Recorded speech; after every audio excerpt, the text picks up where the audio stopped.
नदी के अंदर 5 जुगाड़ू बहू की खेती। एक ही जगह 10 बार हल मार दिया, लेकिन ये जमीन कितनी सख्त हो चुकी है। मेरी तो खुद हालत खराब हो गई है। हल चलाते चलाते आधे से ज्यादा जमीन सूखकर बंजर हो गई है। ये क्या, आधे से ज्यादा सब्जियां तो उगी ही नहीं, और जो थोड़ी बहुत सब्जियां उगी हैं उसमें से भी आधी से ज्यादा गर्मी की वजह से गल चुकी हैं। अब इन थोड़ी बची सब्जियों में क्या ही गुजारा होगा हमारा। इन्हें खाएंगे या बेचेंगे? बेचकर में कितने ही पैसे कमा लेंगे, 1000 रुपए भी मुश्किल से ही कमा पाएंगे हम। ये सब सिर्फ इस गर्मी की वजह से हो रहा है। पहले तो आधी से ज्यादा जमीन सूख गई और बची जमीन पर जो खेती होती है वो भी खराब निकलती है। कड़ी धूप में खेती करने गई 5 बहुएं उदास होकर वापस घर आ जाती हैं और मंडी से महंगी सब्जियां लाकर उन्हें पकाती हैं। इन सब्जियों की खेती तो तुम 5 करती नहीं हो, लगता है इस बार भी तुमने सब्जियां बाहर से ही खरीदी हैं। तो आप ही बताइए अब क्या करें। हमारी आधी से ज्यादा जमीन सूख गई है और जो बची है उस पर ठीक से खेती नहीं होती। आधी से ज्यादा सब्जियां गर्मी के चलते खराब हो जाती हैं। छोटी मोटी जरूरतें पूरी हो सके, घर में 4 पैसे आ सके, इसलिए हमने अपनी जमीन पर खेती शुरू की थी। लेकिन मुझे नहीं लगता कि हम इस काम में कामयाब रहेंगे। बच्चे भी धीरे धीरे बड़े हो रहे हैं, उनकी भी जरूरतें बढ़ रही हैं। हर दिन उनके स्कूल में अलग अलग चीजें करवाई जाती हैं, जिसके लिए वो लोग हमसे पैसे मांगते हैं। इन सब का कारण हम सबका कम पढ़ा लिखा होना है। अगर हम लोग भी ज्यादा पढ़े लिखे होते ना, तो आज अच्छी नौकरी कर रहे होते और हमें इस तरह गरीबी परेशानी से सफर नहीं करना पड़ता। ठीक से खेती न होने के कारण 5 बहुएं काफी परेशान रहती थी। साथ ही उनके पतियों की कमाई भी अच्छी नहीं थी कि जिससे आराम से घर का गुजारा और बच्चों की पढ़ाई का खर्चा चल सके। अब ये एक और परेशानी होनी रह गई थी। सारा कुंड तो खाली हो गया है। अब वापस नदी से ढेर सारा पानी लाकर इसमें भरना पड़ेगा। इसे भरने में ही पूरा दिन तो यूं ही निकल जाएगा। क्या ही खेती करेंगे। गांव में कई लोगों ने अपने खेतों में पानी की मोटर लगा दी है, जिससे उन्हें पानी के लिए नदियों के पास जाना नहीं पड़ता। और एक हम हैं जो एक बाल्टी पानी के लिए इतनी दूर नदी के पास जाते हैं। खेती करनी है तो मेहनत भी तो करनी ही पड़ेगी ना। 5 बहुएं बाल्टी डब्बे उठा लेती हैं और दूर नदी से पानी भर भर कर अपने खेत के पास बने उस मिट्टी के कुंड को पानी से भरने लगती हैं, जिसके इस्तेमाल से वो खेती कर सकें। मिट्टी का कुंड भरते भरते कब सुबह से शाम होने को आ जाती है, 5 को पता ही नहीं चलता। गर्मी से उन सब की हालत काफी खराब हो गई थी। इस कुंड में इतना पानी नहीं है जितना हमारे शरीर से पसीना निकल गया। अब बस मेरे शरीर में तो बिल्कुल भी ताकत नहीं बची है। गर्मी की वजह से तो मेरे शरीर से आग निकल रही है। मैं तो चली नदी किनारे नहाने, तुम लोग भी आ जाओ। 5 बहुएं डिब्बे बाल्टी वहीं रखकर सीधा अब नदी में उतर जाती हैं और उस ठंडे पानी से नहाने लगती हैं कि तभी प्रणाली की नजर नदी के किनारे पानी के अंदर उगे कुछ फूलों पर जाती है। अगर मैं गलत नहीं हूँ तो ये जलकुंभी है ना? इस तरफ तो ढेर सारे कमल भी हैं। इन फूलों का सही है, बिना मेहनत करे आराम से पानी के अंदर उग जाते हैं। काश सब्जी भी ऐसी ही होती जिसे पानी के अंदर आराम से उगा सकते। लगता है गर्मी तुम्हारे सर पर चढ़ गई है। भला पानी के अंदर भी सब्जियों की खेती हो सकती है क्या? और नहीं तो क्या, चलो अब घर चलते हैं। जाकर खाना भी तो बनाना है, बच्चे भी स्कूल से आ गए होंगे। नदी में नहाने के बाद 5 बहुएं अब जल्दी से घर जाती हैं। अपनी माँ को आता देख तीनों बच्चे हाथों में प्लास्टिक का कंटेनर लिए उनके पास जाते हैं। इस कंटेनर के अंदर ढेर सारा पानी और उसके अंदर उगी हुई कमल ककड़ी और जल पालक होती है, जिसे देख। अरे बच्चों, ये तो कमल ककड़ी और जल पालक है ना? ये तुम लोग कहाँ से लेकर आए? आपको याद है 3 महीने पहले हमारे स्कूल के बाहर से कुछ लोग आए थे। उन्होंने ही हमसे कंटेनर के अंदर कमल ककड़ी और जल पालक उगवाई थी। और देखिए, सिर्फ 3 महीने के अंदर ही ये दोनों सब्जियां कितनी अच्छी तरह से उग चुकी हैं। इन्हें तो हम बनाकर खा भी सकते हैं। लेकिन बेटा, 3 महीने में ये सब्जी इतनी अच्छी तरह से कैसे उगी? क्योंकि ये दोनों सब्जी पानी के अंदर उगाई जाती हैं। उन्होंने कहा था कि पानी के अंदर ढेर सारे पोषक तत्व होते हैं जो सब्जियों को तेजी से उगने में मदद करते हैं। पानी में उगने वाली सब्जियां जमीन पर उगने वाली सब्जियों से ज्यादा पोषक भरी होती हैं। अपने बच्चों की बातें सुनकर 5 बहुएं हैरान रह जाती हैं और जल्दी से खाना बनाने की तैयारी में लग जाती हैं और रात में खाना खाने के बाद आंगन में बैठ इस बारे में बात कर रही होती हैं। हमसे ज्यादा समझदार तो हमारे बच्चे हैं। यहाँ हमसे ठीक से टमाटर नहीं उगते और उन्होंने 2 सब्जियां उगा भी थी, वो भी पानी के अंदर, ऊपर से इतने कम समय में। मुझे तो वो दोपहर वाली फूलों की बात याद आ रही है। काश हम भी आसानी से पानी के अंदर सब्जियां उगा पाते, वो कितना सही रहता। जल्दी ही उगती भी हैं और पोषक तत्वों से भरी भी होती हैं, लेकिन ऐसा मुमकिन नहीं है। क्यों नहीं है? हमारे बच्चों की बात याद नहीं? उन्होंने भी तो वो सब्जियां पानी के अंदर ही उगाई थी। मेरे ख्याल से हम लोगों को एक बार कोशिश करनी चाहिए। जानती हूँ थोड़ा अटपटा और बहुत मुश्किल है, लेकिन क्या पता जिस तरह हमारे बच्चे कामयाब हो, ठीक उसी तरह हम भी हो जाए। मैं साक्षी की बात से सहमत हूँ। इसमें हम अपने बच्चों की मदद ले सकते हैं, लेकिन हम लोग खेती करेंगे कहाँ? जिस नदी से हम पानी लेकर आते हैं हम वहीं खेती करेंगे। वो नदी यहाँ से दूर है तो गांव का कोई शख्स वहाँ जाता नहीं, और तो और नदी में कुछ हिस्सों में पानी की मात्रा भी थोड़ी कम है, तो हम उन हिस्सों में आराम से खेती कर सकते हैं। अगली सुबह पांचों बहुएं उठकर सबसे पहले भगवान की पूजा पाठ करके उनसे प्रार्थना करती हैं और अब कमर कस सीधा खेती का सारा सामान लिए नदी किनारे पहुंच जाती हैं। यहाँ पर पानी थोड़ा कम है और ये जगह भी काफी साफ है, लेकिन पहले हम ये मिट्टी हटा देते हैं। सबसे पहले मिट्टी साफ करती हैं और अपने साथ लाए हुए बीजों को अच्छे से नदी के पानी के अंदर जमीन में बो देती हैं। बीज तो बो दिए हमने, लेकिन कहीं पानी की तेज बहाव से ये बीज निकल तो नहीं जाएंगे? हमारी सारी मेहनत बेकार हो जाएगी। ये होना बहुत कम है क्योंकि इस तरफ पानी का बहाव भी काफी कम है, और अब देखते हैं कि कब तक हमारी मेहनत रंग लाती है। पांचों बहुएं हर रोज नदी किनारे आती हैं और उन बीजों को देखती हैं। 2 से 3 हफ्ते के अंदर उन बीजों के अंदर से हल्के हल्के पौधे निकलने लगते हैं, जिसे देख इनके अंदर से तो पौधे भी निकलना शुरू हो गए हैं। इसका मतलब हमारी नदी में की गई खेती कामयाब होने वाली है।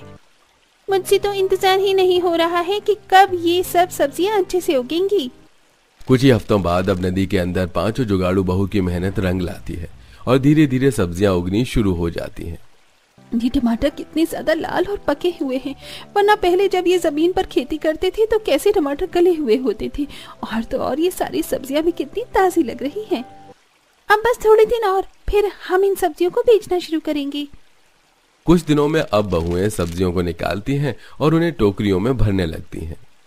हम लोग नदियों से सब्जी निकालकर और दूसरी सब्जियों के बीज बो रहे हैं।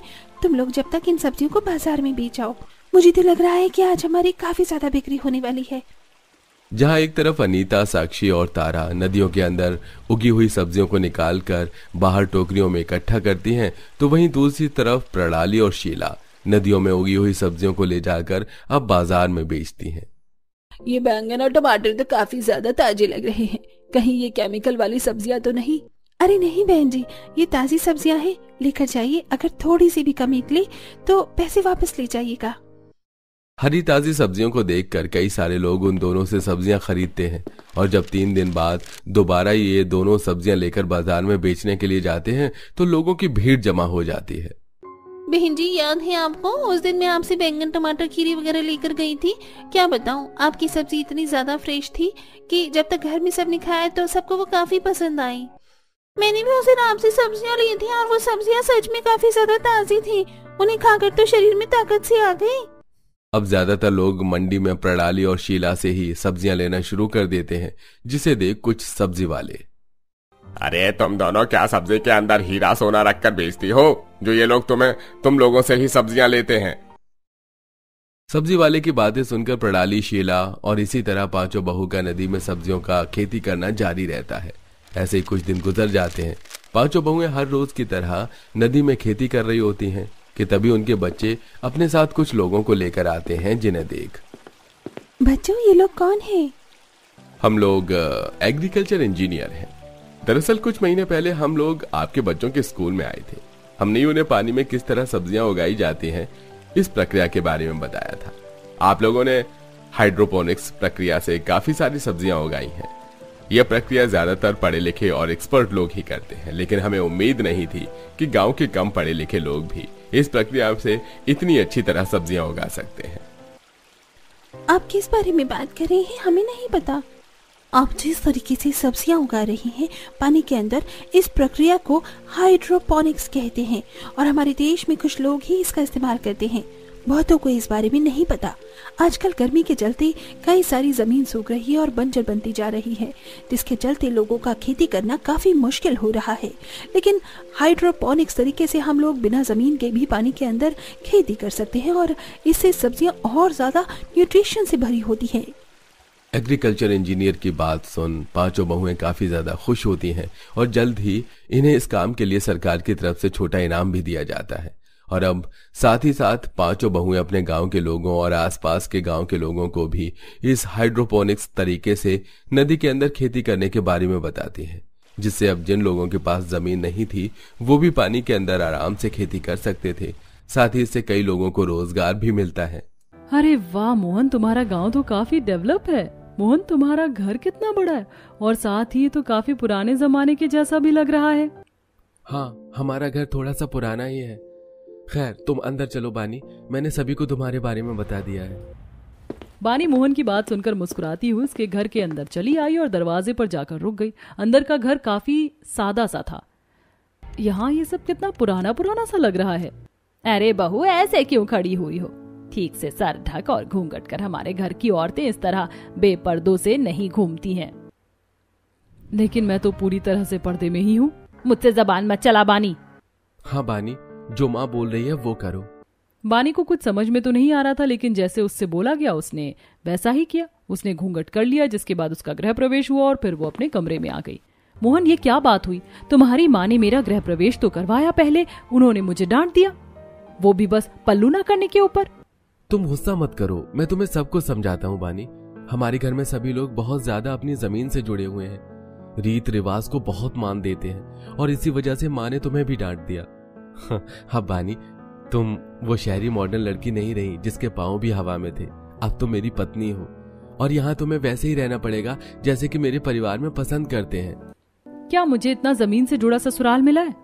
अब मेरा क्या होगा? बानी अपने ससुराल के बारे में जानकर ही परेशान हो गई। बानी एक शहरी मॉडर्न लड़की थी जिसने अपनी पसंद से एक गांव के लड़के से शादी की थी और अब वो गांव के एक जमीन से जुड़े ससुराल की बहू बन चुकी थी। कुछ देर मोहन से बात करने के बाद बानी बोली, अब यहीं खड़े रहोगे या फिर मुझे हमारा कमरा भी दिखाओगे? क्या मतलब? अरे यही तो है हमारा कमरा। यही है? लेकिन यहाँ तो ना कोई बेड है, ना पलंग और ना ही चारपाई। मुझे तो यहाँ कुछ भी दिखाई नहीं दे रहा है। बानी, तुम भी ना कितना जल्दी भूल जाती हो। अरे हम जमीन से जुड़े हुए लोग हैं। मैंने बताया तो था, हम चारपाई पलंग या बेड पर नहीं सोते, हम तो जमीन पर ही सोते हैं। क्या कहा? जमीन पर? लेकिन मुझे ऐसे सोने की आदत नहीं है। अगर किसी चीज ने मुझे काट लिया तो? कुछ नहीं होगा, मैं भी तो इसी तरह से सोता हूँ। तुम भी लेटो, तुम्हारी कमर वगैरह को आराम मिलेगा। मोहन के बहुत ज्यादा बोलने पर बानी ने उसकी बात को माना और वो जमीन पर किसी तरह से लेटी। और ऐसे ही अगले दिन, चलो मेरी साड़ी तो बन गई, अब जल्दी से नीचे चली जाती हूँ, कभी बाद में सब मुझे बोले कि इतनी लेट आई है। वैसे भी ये सभी जमीन से जुड़े हुए लोग हैं। बानी साड़ी बांधकर 16 श्रृंगार करके नीचे पहुंची, जहां जाते ही उसे उसकी दादी सास डांटने लगी। बहू, ये कैसी साड़ी बांधी हुई है तूने? किसी फैशन शो में जा रही है क्या? क्या मतलब है दादी सास जी आपका? साड़ी ही तो है, मैंने कौन सा 1 पीस ड्रेस पहना हुआ है? अच्छा, तो अब तू मुझे सिखाएगी कि क्या है और क्या नहीं? देख रही है सरस्वती, तेरी बहू को जरा भी संस्कार नहीं है। गंगा सरस्वती से बानी की शिकायत करने लगी। से देख, ये मेरी ज्योतिका बहू है, आज तक इसने कभी मुझसे कोई शिकायत का मौका नहीं दिया, और एक तू है जो मुझसे डांट खा रही है। जैसे ज्योतिका ने साड़ी को बांधा हुआ है वैसे ही बांध। यू ऐसे बुढ़ियों की तरह मुझे नहीं बांधनी ऐसे साड़ी। अच्छा, माँ जी की बात को इस तरह से मना मत कर। लो, मोहन आ गया, अब इसे मोहन ही देखेगा। माँ, क्या हुआ? क्या बात है? आप सभी बानी को क्यों डांट रहे हो? तेरी पत्नी काम ही ऐसे कर रही है, जरा इसकी साड़ी देख कैसी लग रही है। हम बोल रहे हैं तमीज से साड़ी पहन, तो वो इसे मंजूर नहीं। बानी, तुम दादी माँ की बात को क्यों नहीं मान रही हो? जैसे दादी बोल रही है वैसे करो, समझ आया? चलो जल्दी से साड़ी बदल कर वैसे पहनो जैसे दादी ने बोला है। मोहन के आगे बानी मजबूर हो गई और वो साड़ी को बदलने के लिए चली गई। कुछ देर बाद वो साड़ी बदल कर आ गई जहां उससे पहली रसोई बनाने को बोला गया। हर चीज ही तो इन जमीन से जुड़े लोगों को दिक्कत है और समझते खुद को बहुत बढ़िया है। अरे मैंने साड़ी ही तो पहनी हुई थी, कौन सा शॉर्ट ड्रेस थी जो मेरी बूढ़ी दादी सास की खोखली आंखों ने पकड़ लिया। बानी ऐसे ही गुस्सा करने लगी और जैसे ही वो रसोई में आई तो वो और भी ज्यादा चौंक गई। उसकी रसोई में कोई स्लैब वगैरह कुछ नहीं था, सिर्फ जमीन पर ईंटों का चूल्हा था, कुछ मिट्टी के बर्तन थे और काफी पुरानी सी रसोई थी। ये मेरी रसोई है, यहाँ पर तो कुछ भी नहीं है। बानी क्या हुआ, तुम रुक क्यों गई? अंदर आओ, यहीं पर तो तुम्हें खाना बनाना है। यहाँ इस चूल्हे पर, लेकिन यहाँ तो कुछ भी दिखाई नहीं दे रहा है। ओहो, तुम्हें कुछ भी समझ नहीं आता है। कितनी बार बोले कि ये जमीन से जुड़े हुए लोग रहते हैं, तो तुम ऐसे चौंक चौंक कर सब कुछ मत पूछो ना। चलो, इसी चूल्हे पर हमारा खाना बनता है, तुम भी बनाओ। ज्योतिका ऐसे बोलकर चली गई। किसी तरह यूट्यूब वगैरह पर देखकर बानी ने चूल्हा जलाया और खाना बनाया। ऐसे ही जब खाना खाने की बारी आई तो उसकी ननद वंशिका मिट्टी की जमीन पर ही प्लेट में खाना लगाने लगी। वंशिका, यहाँ नीचे खाना लगा रही हो?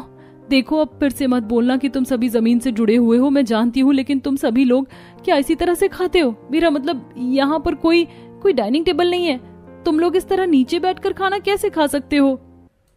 नहीं भाभी, हम सभी ऐसे ही नीचे ही बैठकर खाना खाते हैं, आप भी खाकर देखना। ऐसा देसी तरीके के खाने का स्वाद और भी बढ़ जाता है, और हम जमीन से जुड़े हुए लोग हैं, ये तो आप जानती ही हो। अच्छा, अरे नहीं, मैं अपने मायके में कितने अच्छे से खाना खाती थी और यहाँ जमीन पर बैठकर खाना होगा। मैं तो अपने मायके में भी किसी तरह से इस सब की शिकायत नहीं कर सकती हूँ। किस मुंह से शिकायत करूंगी मैं? बानी बेचारी मजबूर थी, क्योंकि उसने अपनी मर्जी से लव मैरिज करी थी, और वो करे तो क्या करे, उसे अपनी बात रखने का मौका नहीं मिलता था, और उसके ससुराल वाले उसके तौर तरीकों से बिल्कुल ही अलग थे।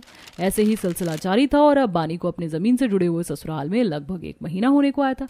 इस 1 महीने में खुद को समझाकर बानी ने तो खुद के साथ बहुत समझौते किए थे, लेकिन घर वाले उसकी एक बात नहीं मानते थे। ऐसे ही आज के दिन, माँ जी आज खाने में क्या बनेगा? भाभी आज तो दाल चावल पराठे, कुछ भी खाने का मन नहीं कर रहा है, मन कर रहा है कि कुछ अलग सा खाने को मिले। तो क्या आज मैं पास्ता बना दूं? वो बहुत अच्छा होता है और मुझे यकीन है कि वो आप सभी को पसंद भी आएगा। कुछ अलग सी चीज खाने को हो जाएगी, आप बस एक बार हाँ कह दे। नहीं नहीं, हम सभी लोग अपनी जमीन से जुड़े हुए लोग हैं और हम ऐसा कुछ भी नहीं खाएंगे जो हमारे पुरखों ने ना खाया हो। गंगा की बात सुनकर बानी को अब गुस्सा आ गया था। अच्छा, अगर ऐसा है दादी सास जी, तो घर में आटा दाल चावल रखे हुए हैं, वो सब बाहर देकर मार दीजिए और फूल पत्तियां और फलों पर गुजारा कीजिए, क्योंकि पुरखे तो ये सब नहीं खाते होंगे ना। दादी सास जी, सिर्फ आपकी वजह से इस घर का कोई भी इंसान आज की जिंदगी नहीं जी पा रहा है। जमीन से जुड़ने का मतलब ये नहीं कि आप पुराने जमाने में जियो। अपनी हदों को ना भूलना इसका सही उदाहरण होगा। विकास भी तो किसी चीज का नाम है, अगर वो रुक जाए तो क्या ये दुनिया चल सकती है? आपके दौर में जो था आपने जी लिया, अब इस दौर वालों को भी उनके हिसाब से जीने दो। बदलाव जरूरी है दादी जी, बदलाव ना करने से चीज विकसित भी नहीं हो सकती और लोगों के दिमाग में ये फालतू का पाखंड भी बना रहता है। आने वाले लोगों के लिए आप उदाहरण बनिए, ना कि घुट घुट कर जीने की वजह। अच्छा, तो मैडम जी तुम मुझे भाषण देगी? दादी, मैंने आज तक आपसे आगे नहीं बोला, लेकिन आज बानी सही और आप गलत हो। बानी सही बोल रही है, हम हमेशा ऐसे नहीं कर सकते हैं। अगर हम बदलाव नहीं करेंगे तो आगे आने वाली पीढ़ी का विकास कैसे होगा? बानी ने खुद को मेरी खातिर, आप सबकी खातिर बहुत बदला है, लेकिन बदलाव की जरूरत बस उसे नहीं, हमें भी है दादी। आपको भी समझना चाहिए। देख रही है बहू, तेरा बेटा और बहू दोनों मेरे खिलाफ हो गए। माँ जी, मोहन और बानी की बात गलत नहीं है, आज हम गलत हैं। सरस्वती के मुंह से इन शब्दों को सुनने के बाद गंगा चुप हो गई। अब उसे एहसास हो रहा था कि गंगा अपने परिवार वालों पर कुछ ज्यादा ही जोर डाल रही थी। आज के बाद से फिर कभी गंगा ने ज्यादा जमीन से जुड़े रहने के नाम पर अपने परिवार के ऊपर राज नहीं चलाया, और इस तरह सब कुछ ठीक हो गया और धीरे धीरे लोगों की आंखों के ऊपर बंधी पट्टी भी हट गई और मॉडर्न बहू ने जमीन से जुड़े ससुराल वालों को भी मॉडर्न बना दिया।